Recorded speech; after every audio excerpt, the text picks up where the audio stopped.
প্রায় ৩ দশক পর ডাকসু নির্বাচনের ভোট আজ। ক্যাম্পাস জুড়ে উৎসবের আমেজ। সকাল ৮টা থেকে দুপুর ২টা পর্যন্ত চলবে ভোট গ্রহণ। প্রথম ধাপের নির্বাচনে বেশিরভাগ উপজেলায় আওয়ামী লীগের প্রার্থী বিজয়ী। বেশ কয়েকটিতে জয় স্বতন্ত্র প্রার্থীর। বিক্ষিপ্ত ঘটনায় ২৮ কেন্দ্রের ভোট স্থগিত। বেগম জিয়া রাজি না হওয়ায় নেওয়া যায়নি বঙ্গবন্ধু মেডিকেলে, জানালো কারা কর্তৃপক্ষ। কারাগারে রাখা মানবাধিকার লঙ্ঘন, মন্তব্য ফখরুলের। বিভ্রান্ত না করার আহ্বান সরকারের। প্রস্তুতি থাকার পরও বর্ষার আগে রোহিঙ্গাদের ভাসানচরে স্থানান্তর করা যাচ্ছে না, কিছু এনজিওকে দুষলেন পররাষ্ট্রমন্ত্রী। এবং ২০২০ সালের মধ্যে চট্টগ্রাম মহানগরে পানি সমস্যা সমাধানের পরিকল্পনা ওয়াসার। হালদা নদীর গতি প্রবাহ সচল রাখার তাগিদ বিশেষজ্ঞদের।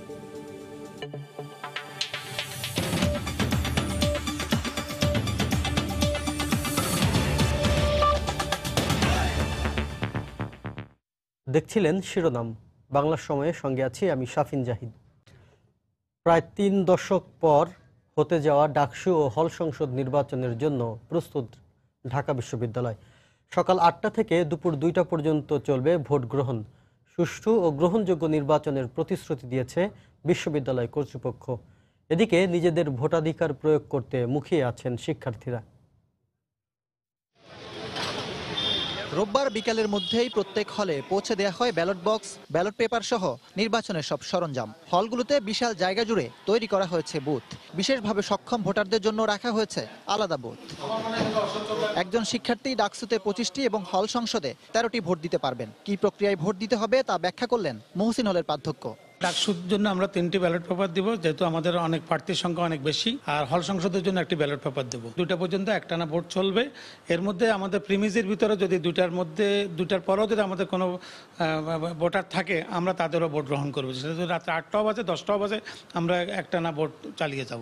সন্ধ্যা 6টা থেকে বহিরাগত প্রবেশে নিষেধাজ্ঞা শুরু হয়েছে। যান চলাচলও নিয়ন্ত্রণ করছে বিশ্ববিদ্যালয় প্রক্টোরিয়াল টিম। সঙ্গে আছে আইন শৃঙ্খলা বাহিনীর সদস্যরাও। সতর্ক করছি, ঢাকা বিশ্ববিদ্যালয়ে কালকে কেউ যদি কোনো ধরনের শক্তি প্রদর্শন কিংবা এই শৃঙ্খলাকে অবনতি করার চেষ্টা করে, বিশ্ববিদ্যালয় কর্তৃপক্ষ, নিরাপত্তা বাহিনী, অল ইন্টেলিজেন্স কাজ করছে। আমরাও ডাকসু নির্বাচনকে সুন্দর করার জন্য যে ধরনের পদক্ষেপ আমরা নেব। এদিকে নির্বাচন ঘিরে আগ্রহের কমতি নেই ভোটারদের মাঝে। আবাসন সংকট, সুপেয় পানির সংকট, মানসম্মত খাবারের সংকট এবং আশেপাশের বিভিন্ন আরও নানাবিধ সমস্যা রয়েছে। এই সমস্যাগুলো নিরসনের জন্য আমরা যোগ্য প্রার্থীকেই চাচ্ছি। নির্বাচনটা যেন ভালো হয় সেটাই আমরা সবাই চাই, যেন সুষ্ঠু হয়। প্রত্যেকটা বিশ্ববিদ্যালয়ে যদি ছাত্র সংসদ নির্বাচনটা হয়, তবে আমরা যেটা দেখতে পারবো যে ছাত্রদের দাবি দাওয়াগুলো আরও বেশি হচ্ছে, তখন বিশ্ববিদ্যালয় কর্তৃপক্ষের কাছে পৌঁছবে এবং প্রত্যেকটা বিশ্ববিদ্যালয় আরও বেশি ছাত্রবান্ধব হয়ে উঠবে। প্রত্যেকটা বিশ্ববিদ্যালয়ে কিছু না কিছু সমস্যা থেকে যায়, যেগুলা মানে স্টুডেন্ট ইউনিয়ন থাকলে সেগুলো সলভ করা পসিবল। ভোট গ্রহণ শেষ হলে ওএমআর পদ্ধতিতে গণনা করে দ্রুত সময়ের মধ্যে ফল ঘোষণা করতে চায় বিশ্ববিদ্যালয় প্রশাসন। ইকরাম হোসাইন, সময় সংবাদ, ঢাকা। এই মুহূর্তে বিশ্ববিদ্যালয়ের জগন্নাথ হলের সামনে আছেন রিপোর্টার বেলায়েত হোসাইন এবং মুহসিন হলের সামনে আছেন রিপোর্টার ইকরাম হোসাইন। বিস্তারিত জানতে আমরা সরাসরি চলে যাচ্ছি তাদের কাছে। প্রথমেই যাব বেলায়েতের কাছে। বেলায়েত। শাফিন, ভোট গ্রহণ শুরু হতে বলা যায় যে আরও ঘন্টাখানেক বাকি আছে, কিন্তু এখনই আমরা দেখতে পাচ্ছি যে ভোটের লাইনে এসে দাঁড়িয়েছেন শিক্ষার্থীরা। তারা বলছেন যে দীর্ঘ 28 বছর পর তারা তাদের প্রতিনিধি নির্বাচন করার যেই সুযোগটি তারা পেয়েছেন, এই সুযোগ তারা এবার কোনোভাবে হাতছাড়া করতে চান না। এবং আমরা দেখেছি যে সকাল 7টারও আগে থেকে এসে এখানে শিক্ষার্থীরা লাইনে দাঁড়াচ্ছেন। আপনি নিশ্চয়ই দেখতেই পাচ্ছেন যে দীর্ঘ লাইন। এই লাইন কিন্তু একেবারে বলা যায় যে প্রাধ্যক্ষ কার্যালয় থেকে অনেক ভেতরে চলে, অনেক পেছনে এই লাইনে দাঁড়িয়েছেন শিক্ষার্থীরা এসে। এবং প্রত্যেকটা শিক্ষার্থীর সঙ্গে আমরা এখানে এসে দেখেছি যে তারা একেবারে উৎসবমুখর পরিবেশে এসে তারা দাঁড়িয়েছেন।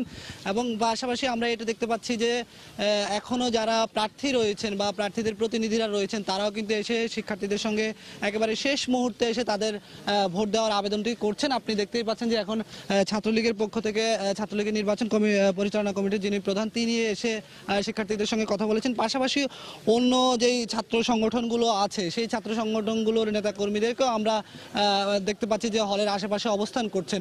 আপনাকে একটু জানিয়ে রাখতে চাই যে আমরা আজকে ভোর থেকেই এই ক্যাম্পাসে অবস্থান করছি এবং আমরা দেখতে পাচ্ছি যে ভোর থেকে একেবারে সূর্যের আলো ফোটার আগেই, বলা যায় ভোরের আলো ফোটার আগেই প্রত্যেকটি হলের সামনে, ঢাকা বিশ্ববিদ্যালয়ে যে 18টি হল আছে প্রত্যেকটি হলের সামনে আমরা দেখছি যে শিক্ষার্থীদের যে উৎসব মুখর পরিবেশে এসে তারা ভোটের আর যেই সময়টুকু আছে সেই সময়টুকুর অপেক্ষা করছেন। জানিয়ে রাখতে চাই যে আজকে সকাল 8টা থেকে বিকেল 2টা পর্যন্ত বিরতিহীনভাবে এই ঢাকা বিশ্ববিদ্যালয়ের কেন্দ্রীয় ছাত্র সংসদ ডাকসু এবং হল সংসদের যেই নির্বাচন অনুষ্ঠিত হবে সেই হলে এবং ডাকসুতে মিলিয়ে যে 38টি পদের বিপরীতে শিক্ষার্থীরা ভোট দিবেন। আমরা এখন যে হলে রয়েছি জগন্নাথ হল, সেই হলে একটু বলে রাখি যে 26টি ভোট কক্ষ রাখা হয়েছে। এই 26টি ভোট কক্ষে এখানে যেই 2496 জন শিক্ষার্থী রয়েছেন এই হলের, সেই 2496 জন তারা ভোট দেবেন এবং বলা হচ্ছে যে এখানে যেই ডাকসুতে যে 25টি পদের বিপরীতে 229 জন প্রার্থী রয়েছেন এবং 18টি হলে যেই 13টি করে পদ রয়েছে সেই 13টি করে পদের জন্য 234 জন প্রার্থী, 13টি হলে 18টি হলে 13টি করে 234টি পদ রয়েছে। এই 234টি পদের বিপরীতে মোট 509 জন প্রার্থী নির্বাচনে প্রতিদ্বন্দ্বিতা করছেন। আমরা দেখতে পাচ্ছি যে এখানে যে শিক্ষার্থীরা রয়েছেন তারা এখনো আপনি দেখতে পাচ্ছেন যে অনেক আগে থেকেই তারা লাইনে দাঁড়িয়েছেন। তারা কেউ নাস্তা করে এসেছেন, কেউ এখনো বলছেন যে তারা একবারে ভোট দিয়ে নাস্তা করতে চান। এবং আমরা শিক্ষার্থীদের সঙ্গে কথা বলেছি, তারা বলছেন যে তাদের যেই সমস্যা, যেই ধরনের নানাবিধ যেই সমস্যাগুলো আছে এই ক্যাম্পাসে শিক্ষা জীবন পার করতে, তাদের যে আবাসন সংকট রয়েছে, তাদের যে খাবারের মান নিয়ে সংকট রয়েছে, তাদের যে লাইব্রেরির সংকট রয়েছে বা বিভিন্ন ধরনের যে সমস্যাগুলো তারা এতদিন সমস্যাগুলোর মুখোমুখি হয়ে আসছেন, তারা প্রত্যাশা করছেন যে যারা নির্বাচিত হয়ে আসবেন এই ডাকসু এবং হল সংসদে, তাদের এই নির্বাচিত হয়ে আসার পরে তাদের যে এই সমস্যাগুলো সমাধানে তারা বিশ্ববিদ্যালয় প্রশাসনের সঙ্গে ছাত্রদের অধিকার, ছাত্রদের দাবি নিয়ে কথা বলবেন। তো ভোট গ্রহণের সময় বাকি থাকতে আপনি দেখতে পাচ্ছেন যে অনেক শিক্ষার্থী এখানে অবস্থান করছেন। আমরা আরেকটু খবর জানবো, সেখানে হাজী মোহাম্মদ মহসিন হলে যাব আমরা, সেখানে রয়েছেন আমাদের সহকর্মী ইকরাম হোসেন, তার কাছে সরাসরি চলে যাচ্ছে। ইকরাম, আমি আছি ঢাকা বিশ্ববিদ্যালয়ের মহসিন হলে। আপনি জানেন যে এখন থেকে প্রায় 1 ঘন্টা পরে অর্থাৎ 8টা থেকে ঢাকা বিশ্ববিদ্যালয়ের ডাকসু এবং হল সংসদে নির্বাচন অনুষ্ঠিত হবে। সেই নির্বাচনের জন্য সব প্রস্তুতি সম্পন্ন হয়েছে এবং বিশ্ববিদ্যালয়ের শিক্ষার্থীরাও উন্মুখ হয়ে আছে ভোট প্রদান করার জন্য। দেখতে পাচ্ছেন যে বিশাল লাইন আমি হলের অভ্যন্তরে দেখতে পাচ্ছি। হাজী মোহাম্মদ মহসিন হলের একেবারে চারপাশে যতদূর চোখ যাচ্ছে ততদূর শিক্ষার্থীদের লাইন দেখতে পাচ্ছি। শিক্ষার্থীরা আগ্রহ নিয়ে অপেক্ষা করছে। 8টা বাজার সঙ্গে সঙ্গে এখানে ভোট গ্রহণ শুরু হবে। সবার হাতে আইডি কার্ড দেখতে পাচ্ছি, পেন স্লিপ। কারো যদি আইডি কার্ড নাও থাকে তাহলে সে বিশ্ববিদ্যালয় ভর্তি যে পেন স্লিপ আছে সেই পেন স্লিপ দিয়ে কিন্তু ভোট প্রদান করতে পারবে। শিক্ষার্থীদের মধ্যে এক ধরনের উৎসবের আমেজ আমি দেখতে পাচ্ছি, কারণ দীর্ঘ 28 বছর পর এই ডাকসু নির্বাচন অনুষ্ঠিত হতে যাচ্ছে। ফলে তাদের যে প্রত্যাশা এবং যে উৎসাহ সেটির কোনো কমতি নেই এবং উচ্ছ্বাস তাদের আমি দেখতে পাচ্ছি। তো প্রার্থীদেরকেও আমরা দেখেছি যে এখানে সকাল থেকে তারা অবস্থান নিয়েছেন। আপনি জানেন যে ঢাকা বিশ্ববিদ্যালয়ের মহসিন হলের 2 জন প্রার্থী আছেন মূল প্যানেলের মধ্যে। এর মধ্যে ছাত্রলীগ প্যানেলের ভিপি প্রার্থী রেজওয়ানুল হক চৌধুরী শোভন, তিনি মহসিন হলের শিক্ষার্থী। ফলে মহসিন হলের শিক্ষার্থীরা সেই ব্যাপারটিও নিশ্চয়ই মাথায় আছে। আর অন্যদিকে কোটা আন্দোলনকারীদের যে নুরুল হক নুরুল, যিনি ভিপি প্রার্থী, তিনিও কিন্তু মহসিন হলের। ফলে মহসিন হলকে এই নির্বাচনে একটা গুরুত্বপূর্ণ একটা হল হিসাবে বিবেচনা করা হচ্ছে। আমরা দেখতে পাচ্ছি যে শিক্ষার্থীদের বিপুল উপস্থিতি। আপনি জানেন যে ঢাকা বিশ্ববিদ্যালয়ে 43,256 জন ভোটার এই নির্বাচনে ভোট প্রয়োগ করবেন, যেখানে ডাকসুতে 25টি পদের বিপরীতে 229 জন প্রার্থী হয়েছেন এবং হলের 13টি পদের বিপরীতে প্রত্যেকটি হলে 13টি পদের বিপরীতে 509 জন প্রার্থী হয়েছেন। সকাল 8টায় ভোট গ্রহণ শুরু হবে, সেই পর্যন্ত আসলে আমাদের অপেক্ষা। 2 সহকর্মী ইকরাম হোসেন আর বেলায়েত হোসেন জানাচ্ছিলেন ডাকসু নির্বাচনের সবশেষ খবর। উপজেলা নির্বাচনের প্রথম দফায় 78 উপজেলায় অনুষ্ঠিত হলো ভোট গ্রহণ। কেন্দ্রভিত্তিক ভোট গণনার পর অর্ধশতাধিক উপজেলার প্রাথমিক ফল ঘোষণা করা হয়েছে। এর মধ্যে বেশিরভাগ উপজেলায় আওয়ামী লীগ প্রার্থী বিজয়ী হয়েছেন। এছাড়াও বেশ কয়েকটিতে স্বতন্ত্র প্রার্থীও জয় পেয়েছেন। পঞ্চম উপজেলা পরিষদ নির্বাচনে দেশের 78টি উপজেলায় ভোট গ্রহণ হয়। 5,847টি কেন্দ্রের ভোটার সংখ্যা ছিল 1,42,48,850 জন। কারচুপি ও বিশৃঙ্খলার অভিযোগে ২৮টি কেন্দ্রের ভোট স্থগিত রয়েছে। ৭৮টি উপজেলায় চেয়ারম্যান পদে ২০৭ জন, ভাইস চেয়ারম্যান পদে ৩৮৬ জন এবং মহিলা ভাইস চেয়ারম্যান পদে ২৪৯ জন প্রার্থী প্রতিদ্বন্দ্বিতা করেন।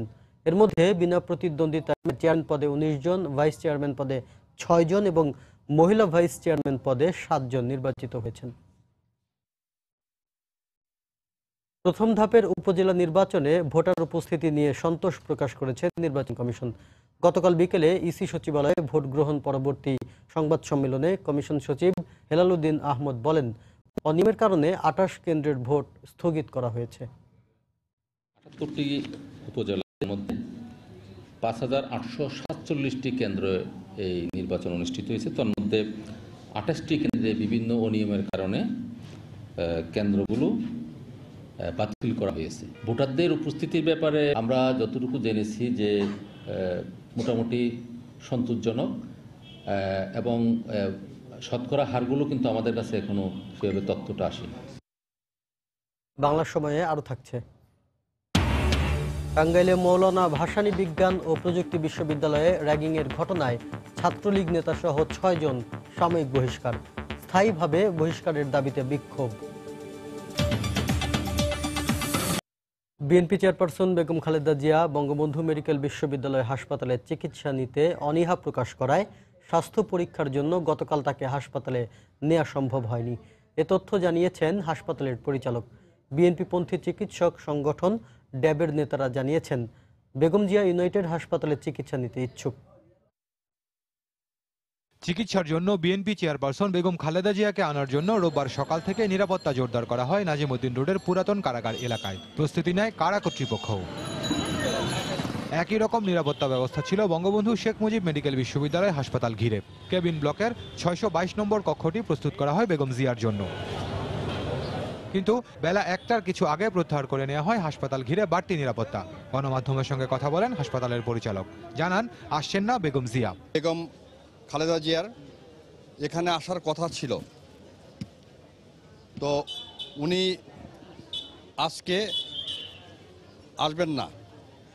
আমরা এখানে ওনাকে যে কোনো সময় আসলে সম্পূর্ণ প্রস্তুত আছি ওনাকে চিকিৎসা সেবা দেওয়ার জন্য। তারা বলছেন যে উনি অসুস্থ, আপনাদের বঙ্গবন্ধুতে উনি ভর্তি হবেন, সেই অনুযায়ী আমরা প্রস্তুত ছিলাম, কিন্তু এখন আমাদের কাছে কারা কর্তৃপক্ষ জানিয়েছে যে উনি আজকে আসবেন। বিএনপিপন্থী চিকিৎসক সংগঠন ড্যাবের আহ্বায়ক জানান, বেগম জিয়া খুবই অসুস্থ, তিনি বেসরকারি হাসপাতাল ইউনাইটেডে চিকিৎসা নিতে চান।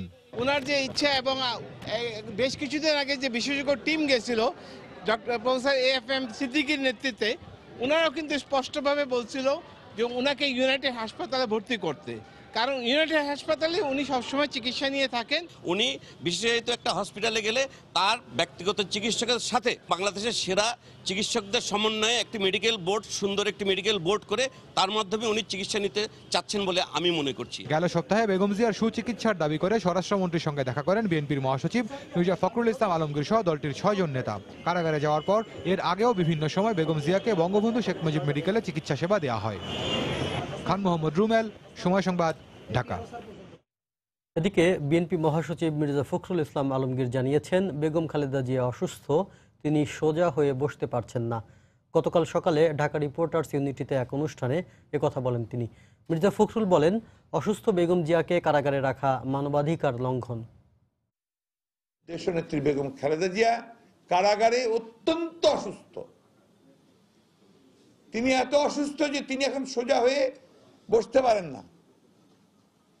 তাকে আলাদা সাহায্যকারী দরকার হয়, যারা তাকে বিছানা থেকে তুলতে হয়। একটা সলিটারি নির্জন একটা কারাগারে তাকে রাখা হয়েছে, যেটা মানব অধিকারের সুস্পষ্ট লঙ্ঘন। বেগম খালেদা জিয়ার চিকিৎসা নিয়ে জনগণকে বিভ্রান্ত না করতে বিএনপি নেতাদের প্রতি আহ্বান জানিয়েছেন তথ্যমন্ত্রী ডক্টর হাসান মাহমুদ। গতকাল জাতীয় প্রেস ক্লাবে বঙ্গবন্ধু সাংস্কৃতিক জোটের এক আলোচনা সভায় বক্তব্য রাখেন তিনি। বেগম খালেদা জিয়ার চিকিৎসার বিষয়ে সরকার আন্তরিক বলেও জানান তিনি। আগে থেকে তার হাঁটুর ব্যথা, এই হাঁটুর ব্যথা নিয়েই তিনি 2বার প্রধানমন্ত্রীর দায়িত্ব পালন করেছেন, তিনি 2বার বিরোধী দলীয় নেত্রীর দায়িত্ব পালন করেছেন এবং তিনি বিএনপির মতো একটি দলের চেয়ারপারসনের দায়িত্ব পালন করেছেন। এটি কোনো নতুন অসুখ নয়। এরপরও বেগম খালেদা জিয়ার পরিপূর্ণ সুস্থতার জন্য সরকার অত্যন্ত আন্তরিক। আওয়ামী লীগ সাধারণ সম্পাদক ওবায়দুল কাদেরের শারীরিক অবস্থার আরও উন্নতি হয়েছে। আজ তাকে আইসিইউ থেকে কেবিনে নেয়ার সম্ভাবনা রয়েছে। সিঙ্গাপুরে মাউন্ট এলিজাবেথ হাসপাতালে ওবায়দুল কাদেরের চিকিৎসার সমন্বয়ক, বঙ্গবন্ধু শেখ মুজিব মেডিকেল বিশ্ববিদ্যালয়ের পরিচালক এবং নিউরোলজিস্ট অধ্যাপক ডাক্তার আবু নাসর রিজভী এ তথ্য জানান। তিনি জানান, ওবায়দুল কাদের চিকিৎসক এবং পরিবারের সদস্যদের সঙ্গে স্বাভাবিকভাবে কথা বলেছেন। Cardio surgeon doctor Sebastian Kumar স্বামী এর আগে ওবায়দুল কাদেরের চিকিৎসার সর্বশেষ অগ্রগতি পরিবারের সদস্যদের জানান। রোহিঙ্গা ইস্যুতে বাংলাদেশের প্রতি সমর্থন পুনর্ব্যক্ত করেছে ভারত। গতকাল সন্ধ্যায় প্রধানমন্ত্রী শেখ হাসিনার সঙ্গে সৌজন্য সাক্ষাতে এ কথা জানান ঢাকায় নবনিযুক্ত ভারতীয় হাইকমিশনার রিভা দাস গাঙ্গুলি। জাতীয় সংসদ ভবনে প্রধানমন্ত্রীর কার্যালয়ে এই সৌজন্য সাক্ষাৎ অনুষ্ঠিত হয়। পরে প্রধানমন্ত্রীর প্রেস সচিব ইহসানুল করিম সাংবাদিকদের জানান, 10 লাখ রোহিঙ্গা জনগোষ্ঠীর বোঝা সামাল দিতে ঢাকার পাশে থাকবে দিল্লি। ভারত বাংলাদেশের মধ্যে বিদ্যমান সহযোগিতা প্রসঙ্গে রিভা গাঙ্গুলি বলেন, সহযোগিতার আরও নতুন সুযোগ সৃষ্টি হয়েছে। সৌজন্য সাক্ষাতে উপস্থিত ছিলেন প্রধানমন্ত্রীর মুখ্য সচিব নজিবুর রহমান, প্রেস সচিব ইহসানুল করিম সহ ঊর্ধ্বতন কর্মকর্তাবৃন্দ। আরও উপস্থিত ছিলেন বাংলাদেশে নিযুক্ত ভারতের ডেপুটি হাইকমিশনার সহ ঊর্ধ্বতন কর্মকর্তারা। সব প্রস্তুতির পরেও এনজিওগুলোর অসহযোগিতায় বর্ষার আগে রোহিঙ্গাদের ভাসানচরে স্থানান্তর করা যাচ্ছে না। গতকাল রাজধানীতে এক অনুষ্ঠানে কথা জানান পররাষ্ট্রমন্ত্রী এ.কে. আব্দুল মোমেন। রোহিঙ্গাদের নিজ দেশে নিরাপদ প্রত্যাবাসনের ব্যাপারে দৃঢ় প্রত্যয় ব্যক্ত করেন তিনি। মিয়ানমার সেনাবাহিনীর বিচারের বিষয়ে আন্তর্জাতিক অপরাধ আদালত আইসিসিকে সহায়তা দেওয়ার কথাও জানান পররাষ্ট্রমন্ত্রী। মিয়ানমার সেনাবাহিনীর নির্যাতনের মুখে বাংলাদেশে পালিয়ে আসা 10 লাখেরও বেশি রোহিঙ্গা বর্তমানে বসবাস করছে কক্সবাজারের 30টি ক্যাম্পে। এতে স্বাস্থ্য ও পরিবেশগত ঝুঁকি সহ সৃষ্টি হচ্ছে নানা সমস্যার। এ অবস্থায় রোহিঙ্গাদের জন্য নোয়াখালীর ভাসানচরে প্রায় 10,000 একর জায়গায় আবাসনের কাজ করছে সরকার। প্রায় 1 লাখ রোহিঙ্গার বসবাসের জন্য নির্মাণ করা হয়েছে 1440টি টিন শেড পাকা ঘর। চরকে ঝড় ও জলোচ্ছ্বাস থেকে নিরাপদে রাখতে নির্মাণ করা হয়েছে 14 কিলোমিটার বেড়ি বাঁধ ও 4 তলা বিশিষ্ট 120টি ঘূর্ণিঝড় আশ্রয় কেন্দ্র। তবে সব প্রস্তুতির পরও এনজিওগুলোর অসহযোগিতার কারণে রোহিঙ্গাদের স্থানান্তরের বিষয়টি এখনো অনিশ্চিত বলে জানান পররাষ্ট্রমন্ত্রী। আমরা চেষ্টা করছি তাড়াতাড়ি ভাসানচরের কাজটা শেষ করতে, এবং শেষ করলে পরে আমাদের বিশ্বাস এই বৃষ্টির আগে যদি 1 লক্ষ যায় তাহলে তারা যারা যাবে এরা শান্তিতে থাকবে। বহু এনজিও বলছে যে ওখানে তোমরা যেও স্থায়ীভাবে না, তাদের সেইখানে আমরা টেম্পোরারি যতদিন এখানে আছে তারা কিছু কাজকর্ম করুক। রোহিঙ্গাদের বিরুদ্ধে মিয়ানমার সেনাবাহিনীর গণহত্যার বিষয়টি তদন্ত করতে বর্তমানে বাংলাদেশে অবস্থান করছে আইসিসির প্রতিনিধি দল। মন্ত্রী বলছেন, বিচার নিশ্চিতে আইসিসিকে সহযোগিতা করবে বাংলাদেশ। ওআইসি আপনার একটা রেজলিউশন অ্যাডপ্ট করে মায়ানমারের পারসিকিউশন হয়েছে এর উপরে একটা আপনার আইসিসি ইনভেস্টিগেশন হবে। তারা ফ্যাক্ট ফাইন্ডিং করবেন আসলে কি হয়েছে, তখন কোর্ট একটা জাজমেন্ট দিলে পরে একটা প্রেশার ক্রিয়েট হবে। সরকার বলছে, ভাসানচরে স্থানান্তরিত রোহিঙ্গাদের মাছ ধরা সহ বিভিন্ন অর্থনৈতিক কর্মকাণ্ডে সম্পৃক্ত করতে পারলে কমবে নিরাপত্তা ঝুঁকি। শুভ খান, সময় সংবাদ, ঢাকা। বাংলাদেশ সৌদি আরবে সেনা মোতায়েনের বিষয়ে কোনো চুক্তি করেনি বলে জানিয়েছেন পররাষ্ট্রমন্ত্রী এ.কে. আব্দুল মোমেন। গতকাল সংসদে দেয়া বক্তব্যে তিনি বলেন, তৃতীয় কোনো দেশের বিরুদ্ধে অবস্থান নিতে নয়, প্রতিরক্ষা ক্ষেত্রে সহযোগিতার জন্য সৌদি আরবের সঙ্গে সমঝোতা স্মারক স্বাক্ষর করা হয়েছে। পবিত্র মক্কা মদিনার উপর কোনো ধরনের হুমকি মোকাবিলায় সৌদি আরবের অনুরোধের প্রেক্ষিতে সহযোগিতার হাত বাড়াতে বাংলাদেশ অঙ্গীকারবদ্ধ। বাংলাদেশ সৌদি আরবে সৈন্য মোতায়েন সংক্রান্ত কোনো চুক্তি স্বাক্ষর করেনি, বরং বাংলাদেশ ও সৌদি আরবের মাঝে প্রতিরক্ষা বিষয়ক একটি সমঝোতা স্বাক্ষরিত হয়েছে। এই সমঝোতা স্মারকের আওতায় তৃতীয় কোনো পক্ষের বিরুদ্ধে কোনো ধরনের পদক্ষেপ না নেওয়ার বিষয়ে দৃঢ় প্রত্যয় উল্লেখ আছে। হালদা নদীর উপর ভরসা করে 2020 সালের মধ্যে চট্টগ্রাম মহানগরীর পানি সমস্যার সমাধান করতে চায় ওয়াসা। এ সময়ের মধ্যে 8,000 কোটি টাকা ব্যয়ে নির্মিত 4টি পানি শোধনাগার থেকে সরবরাহ করা হবে 46 কোটি লিটার পানি। তবে নদী বিশেষজ্ঞরা বলছেন, পানি সরবরাহের মূলে থাকা হালদা নদীর গতিপ্রবাহ সচল রাখতে আগে ব্যবস্থা নেওয়া দরকার। বিস্তারিত জানাচ্ছেন কমল দে। চট্টগ্রাম ওয়াসার সর্বশেষ তথ্য অনুযায়ী ৬০ বর্গ মাইলের এই নগরীতে বর্তমানে পানির চাহিদা ৩৫ কোটি লিটার। ২০২০ সালের মধ্যে তা বেড়ে দাঁড়াবে ৪০ থেকে ৪২ কোটি লিটার। কিন্তু বর্তমানে ওয়াসা মোহরা প্রকল্প থেকে ৯ কোটি লিটার, শেখ হাসিনা পানি শোধনাগার 1 থেকে 14 কোটি লিটার এবং গভীর নলকূপ থেকে আরও 4 কোটি লিটার পানি সরবরাহ করছে। তবে আগামী বছরের মধ্যে পানি সরবরাহে স্বয়ংসম্পূর্ণতা অর্জনে শুরু হয়েছে শেখ হাসিনা পানি শোধনাগার 2 এবং শেখ রাসেল পানি শোধনাগারের কাজ। এই দুটি প্রকল্প থেকে পাওয়া যাবে অন্তত 23 কোটি লিটার পানি। শেখ হাসিনা পানি শোধনাগার 2 আমাদের কাজ চলছে, 20 সালে শেষ হবে। সেখান থেকে 14 কোটি লিটার পানি সরবরাহ করার পরে আমাদের পানি উদ্বৃত্ত থাকবে। সমস্ত শহরে পানি সবাই পাবে 24 ঘন্টা। মূলত ভূগর্ভস্থ পানির পরিবর্তে নদীর পানি ব্যবহার করে চাহিদা মেটাতে চায় ওয়াসা, যে কারণে সবগুলো প্রকল্পই হালদা নদীকে কেন্দ্র করেই নেওয়া হচ্ছে। অথচ দূষণ দখল এড়িয়ে হালদা নদীর গতিপ্রবাহ সচল রাখাই এখন মূল চ্যালেঞ্জ। শুধু পানি তোলা না, পানির সোর্সও নিশ্চিত করতে হবে। যেখান থেকে হালদা নদীর পানি উত্তোলন করছে মধুনাঘাট মহারায়, সেখানে কিন্তু চট্টগ্রাম সিটি কর্পোরেশন সমস্ত বর্জ্য এবং সমস্ত ময়লা আবর্জনা গিয়ে পড়ছে এবং এই নিরাপদ পানির নিশ্চয়তা ওয়াসাকে করতে হবে, নিশ্চয়তা দিতে হবে। গত কয়েক বছরে পানি সরবরাহ তুলনামূলক বাড়লেও নিশ্চিত হচ্ছে না বিশুদ্ধ পানি। অভিযোগ রয়েছে জরাজীর্ণ পাইপলাইন দিয়ে পানি সরবরাহের। লিকেজটা বন্ধ করা উচিত। লিকেজ বন্ধ করলে পানি দূষিত হবে না এবং এর সাথে পানি যে নষ্ট হয়ে যাচ্ছে, অপচয় হচ্ছে, সেটাও কিন্তু হবে না। এই অবস্থায় ২০২২ সালের মধ্যে ৬৫০ কিলোমিটার পুরাতন লাইন পুরোপুরি বদলে ফেলার একটি প্রকল্প হাতে নিয়েছে ওয়াসা। যেগুলো আপনারা দেখেন রাস্তায় বিভিন্ন জায়গায় লিকেজ, পাইপ ফেটে ফেটে লিক হয়ে যাচ্ছে, আমরা প্রেশার ধরতে পারতেছি না। সেই সমস্ত ৬৫০ কিলোমিটার পাইপ সব শেষ করে ২২ সালের মধ্যে চট্টগ্রাম একটা উন্নত ওয়াটার সাপ্লাই পরিণত হবে। ওয়াসা বর্তমানে ৫৪টি গভীর নলকূপ চালু রেখেছে। হালদা নদী কেন্দ্রিক প্রকল্প 4টি পুরোদমে চালু হলে গভীর নলকূপগুলো পর্যায়ক্রমে বন্ধ করে দেওয়া হবে। হালদা নদী থেকে সংগৃহীত পানি এখানে 6টি ধাপে পরিষ্কার করা হয়।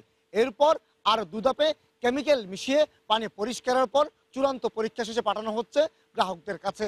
আর এই শোধনাগারে প্রতিদিন অন্তত 9 কোটি লিটার পানি পরিশোধন করা হচ্ছে। চট্টগ্রামের মধুনাঘাট পানি শোধনাগার থেকে কমল দে, সময় সংবাদ। বাংলার সময়ে আরও থাকছে। যশোরের বেনাপোলে 2 নারীকে আটকে রেখে গণধর্ষণের ঘটনায় অভিযুক্ত 6 বখাটে আটক। মাদারীপুরে একের পর এক ধর্ষণ ও নারী নির্যাতনের ঘটনায় আতঙ্ক। টাঙ্গাইলে মৌলানা ভাসানী বিজ্ঞান ও প্রযুক্তি বিশ্ববিদ্যালয়ে র্যাগিংয়ের দায়ে সাময়িক বহিষ্কৃত 6 শিক্ষার্থীকে স্থায়ীভাবে বহিষ্কারের দাবিতে বিক্ষোভ করেছেন সাধারণ শিক্ষার্থীরা। গতকাল সন্ধ্যায় বিশ্ববিদ্যালয় প্রশাসনের সিদ্ধান্তের পর থেকে রাত 9:30 পর্যন্ত বিক্ষোভ করেন তারা। এর আগে সকাল থেকে দিনভর ক্যাম্পাসে বিক্ষোভ করেন সাধারণ শিক্ষার্থীরা। তাদের অভিযোগ, বিশ্ববিদ্যালয়ে ছাত্রলীগের সাংগঠনিক সম্পাদক সায়েম ও তার সহযোগীরা বিভিন্ন সময় ছাত্রদের শারীরিক ও মানসিকভাবে লাঞ্ছিত করে। সবশেষ গত শুক্রবার রাতে বিএমবি ব্যাচের 3 ছাত্রকে রুম থেকে ডেকে নিয়ে বেধড়ক পিটিয়ে এক ছাত্রের হাত ভেঙে দেওয়ার অভিযোগ ওঠে। এ অবস্থায় অভিযুক্ত সায়েম সহ তার সহযোগীদের আজীবন বহিষ্কারের দাবিতে বিশ্ববিদ্যালয় কর্তৃপক্ষের কাছে লিখিত অভিযোগ দেন সাধারণ শিক্ষার্থীরা। রোববার সন্ধ্যায় অভিযুক্ত 6 জনকে সাময়িক বহিষ্কার করে বিশ্ববিদ্যালয় প্রশাসন।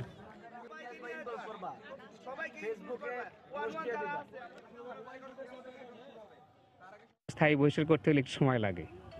যেরকম আমাদের এখানে আছে হলো একটা তদন্ত কমিটি লাগবে, তদন্ত কমিটির রিপোর্ট সেখানে ডিসিপ্লিনারি বোর্ডে যাবে, সেখান থেকে এবার রিজেন বোর্ডে যাবে, তারপর সেখানে ডিসিশন হবে। এই প্রক্রিয়াগুলো করতে হলে আমাদের সময় দরকার আর কি। যশোরের বেনাপোল আটকে রেখে গণধর্ষণের ঘটনায় অভিযুক্ত 6 বখাটেকে আটক করেছে পুলিশ। গতকাল বিকেলে পুটখালি সীমান্ত এলাকা থেকে তাদেরকে আটক করা হয়। পুলিশ জানায়, চিকিৎসার উদ্দেশ্যে সীমান্ত পার করে ভারতে নেয়ার কথা বলে 2 নারীকে আটকে রেখে গণধর্ষণ করে একদল দুর্বৃত্ত। বিষয়টি জানতে পেরে এলাকাবাসী পুলিশে খবর দেয়। পরে অভিযান চালিয়ে সোহেল, আরিফ, আবদুল্লাহ, শিমুল, প্লাবন ও মোর্শেদ নামে 6 বখাটেকে আটক করে পুলিশ। নির্যাতিত 2 নারী পুলিশি হেফাজতে রয়েছেন। মাদারীপুরে একের পর এক ধর্ষণ ও নারী নির্যাতনের ঘটনা ঘটেই চলেছে। সামাজিক মূল্যবোধ হ্রাস, দ্রুত বিচার না হওয়ার পাশাপাশি অপরাধীদের গ্রেফতারে গড়িমসি করায় এই জঘন্য অপরাধ কমছে না বলে মত সুশীল সমাজের প্রতিনিধিদের। যদিও পুলিশ বলছে নারী নির্যাতনের প্রতিটি ঘটনাকে গুরুত্বের সঙ্গে বিবেচনা করে আসামিদের ধরা হয়। মাদারীপুর থেকে সঞ্জয় কর্মকার, অভিজিতের তথ্য ও শাহাদাত আকুনের ছবিতে রিপোর্ট। শিশু, কিশোরী, শিক্ষার্থী, গৃহবধূ, প্রতিবন্ধীকে ধর্ষণ মাদারীপুরে নতুন কিছু নয়। প্রতিনিয়ত একের পর এক ধর্ষণের শিকার হচ্ছে নারীরা। ধর্ষণের পর হাসপাতালে চিকিৎসা নিলেও লোকলজ্জার ভয়ে অনেক নির্যাতিতা মামলা করেন না। আবার বিচারের আশায় কেউ মামলা করলেও প্রভাবশালীদের চাপে প্রত্যাহার করে নিতে বাধ্য হয়, যে কারণে আসামিরা দ্রুত আইনগত জটিলতা থেকে মুক্তি পেয়ে যায়। ফলে ঠেকানো যাচ্ছে না এমন জঘন্য অপরাধ। সামাজিক মূল্যবোধ হ্রাস, মামলার ধীরগতি, ধর্ষকের দ্রুত সাজা না হওয়ায় ধর্ষণের ঘটনা বেড়েই চলছে বলে মনে করেন সুধীজনেরা। পুলিশ প্রশাসনের এই ক্ষেত্রে অগ্রণী ভূমিকা থাকতে হবে, কারণ পুলিশ প্রশাসনের দেখা যায় যে প্রথমে যেভাবে নামে পরে তাদের গতিটা একটু কমে যায়। বিশেষ করে তড়িৎ গতিতে এটার একটা সাজা হয় এবং জনগণ দেখবে যে না এই ধর্ষকের সাজা হচ্ছে, তাহলে আমার মনে হয় অন্যরাও এই ব্যাপারে সচেতন হবে।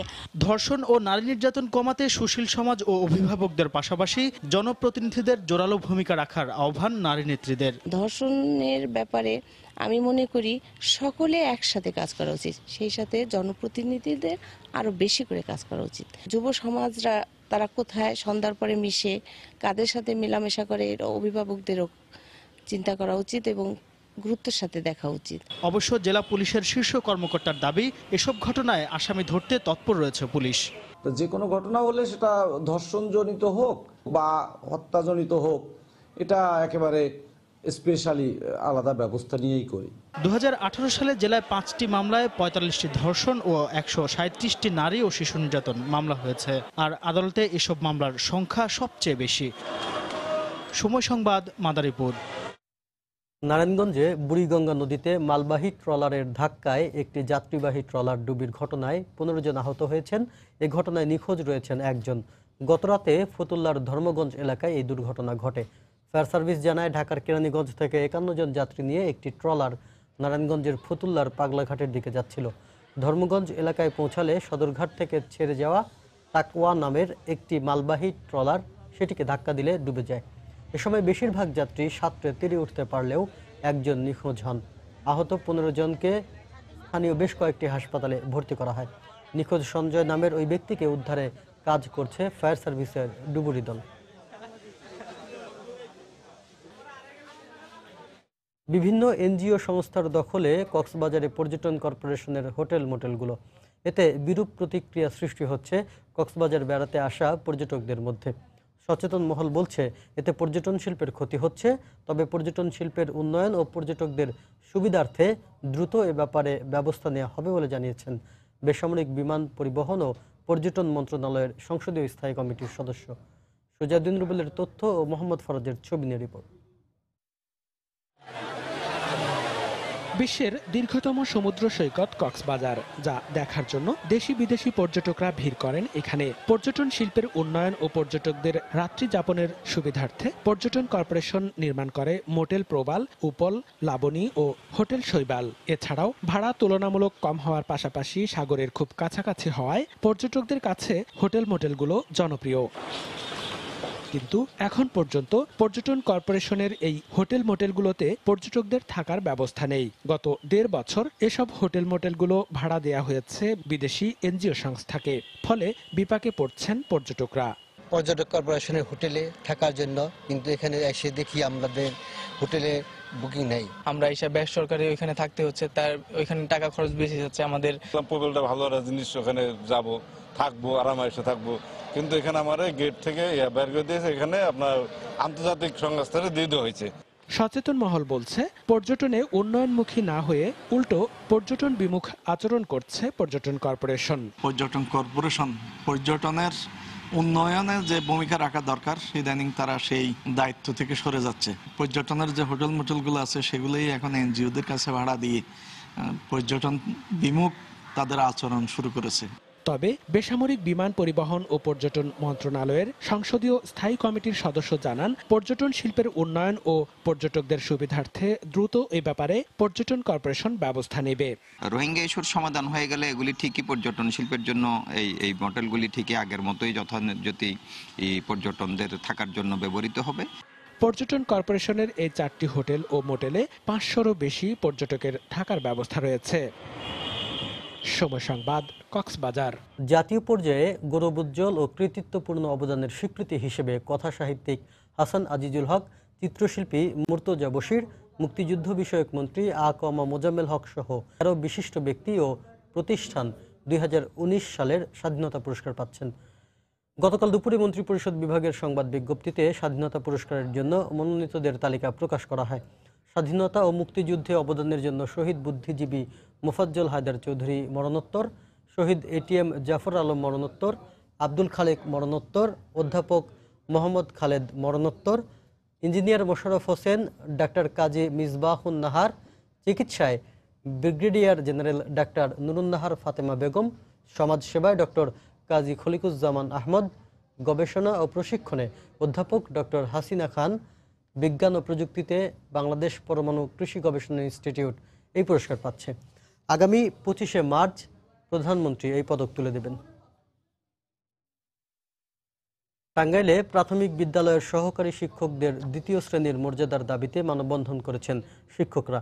গতকাল সকালে প্রাথমিক সহকারী শিক্ষক সমিতির উদ্যোগে জেলা পিটিআই ভবনের সামনে এই মানববন্ধন অনুষ্ঠিত হয়।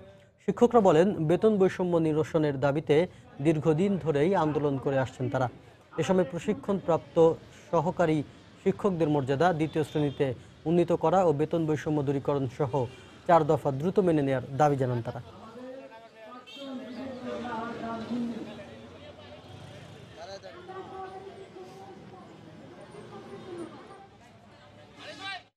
এদিকে বেতন বাড়ানো সহ বেশ কয়েকটি দাবিতে পিরোজপুরে প্রাথমিক বিদ্যালয়ের সহকারী শিক্ষকরা মানববন্ধন করেছেন। গতকাল বিকেলে শহরের উপজেলা পরিষদ সড়কে বাংলাদেশ প্রাথমিক সহকারী শিক্ষক সমাজের ব্যানারে এই মানববন্ধন অনুষ্ঠিত হয়। এতে ব্যানার ফেস্টুন সহ প্রাথমিক বিদ্যালয়ের সহকারী শিক্ষকরা অংশ নেন। মানববন্ধন শেষে জেলা প্রশাসকের মাধ্যমে প্রধানমন্ত্রী বরাবর স্মারকলিপি দেন তারা।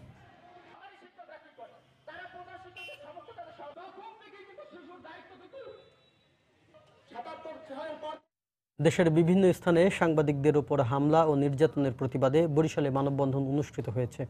গতকাল দুপুরে নগরীর অশ্বিনী কুমার হলের সামনে এই মানববন্ধন করা হয়। এতে জেলা প্রেস ক্লাবের নেতাসহ প্রিন্ট ও ইলেকট্রনিক মিডিয়ার সাংবাদিকরা অংশ নেন। এ সময় বক্তারা বলেন, দেশের বিভিন্ন স্থানে পেশাগত দায়িত্ব পালনকালে সাংবাদিকরা নির্যাতনের শিকার হচ্ছেন।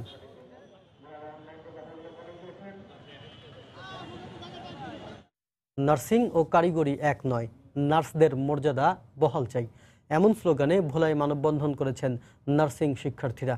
গতকাল সকালে সদর হাসপাতালের সামনে থেকে একটি বিক্ষোভ মিছিল বের করেন নার্সিং ইনস্টিটিউটের শতাধিক শিক্ষার্থী। মিছিলটি শহরের গুরুত্বপূর্ণ সড়ক প্রদক্ষিণ করে সদর হাসপাতালের সামনে এসে শেষ হয়। পরে সেখানে মানববন্ধন করেন তারা। এ সময় বক্তারা অভিযোগ করেন, উচ্চ মাধ্যমিক পরীক্ষায় পাশ করার পর 3 বছর মেয়াদী কোর্স এবং 2 বছর মেয়াদী ইন্টার্নি করতে হয় নার্সিং শিক্ষার্থীদের, আর কারিগরি শিক্ষার্থীরা মাত্র 6 মাসের কোর্স করে থাকেন। এই অবস্থায় কারিগরি শিক্ষার্থীদের ডিপ্লোমা মর্যাদা দেয়া হলে নার্সিং শিক্ষার্থীদের অবিচার করা হবে বলে অভিযোগ করেন বক্তারা। বাংলা সময়ের শীর্ষ সংবাদগুলো জানিয়ে দিচ্ছি আরেকবার। প্রায় 3 দশক পর ডাকসু নির্বাচনে ভোট দিতে লাইনে দাঁড়িয়েছেন শিক্ষার্থী ভোটাররা। ক্যাম্পাস জুড়ে উৎসবের আমেজ। সকাল 8টা থেকে দুপুর 2টা পর্যন্ত চলবে ভোট। প্রথম ধাপের নির্বাচনে বেশিরভাগ উপজেলায় আওয়ামী লীগের প্রার্থী বিজয়ী, বেশ কয়েকটিতে জয় স্বতন্ত্র প্রার্থীর। বিক্ষিপ্ত ঘটনায় 28 কেন্দ্রের ভোট স্থগিত। বেগম জিয়া রাজি না হওয়ায় নেওয়া যায়নি বঙ্গবন্ধু মেডিকেলে, জানালেন কারা কর্তৃপক্ষ। কারাগারে রাখা মানবাধিকার লঙ্ঘন, মন্তব্য ফখরুলের। বিভ্রান্ত না করার আহ্বান সরকারের। প্রস্তুতি থাকার পরও বর্ষার আগে রোহিঙ্গাদের ভাসানচরে স্থানান্তর করা যাচ্ছে না, কিছু এনজিওকে দুষলেন পররাষ্ট্রমন্ত্রী। এবং 2020 সালের মধ্যে চট্টগ্রাম মহানগরে পানি সমস্যা সমাধানের পরিকল্পনা ওয়াসার। হালদা নদীর গতিপ্রবাহ সচল রাখার তাগিদ বিশেষজ্ঞদের। এই ছিল বাংলার সময়। যে কোনো খবর পেতে ভিজিট করুন সময়নিউজ.tv। আপনার মোবাইলে সময় সংবাদ দেখতে আর সব খবর পেতে ডাউনলোড করুন সময় অ্যাপ। সঙ্গে থাকুন সময়ের।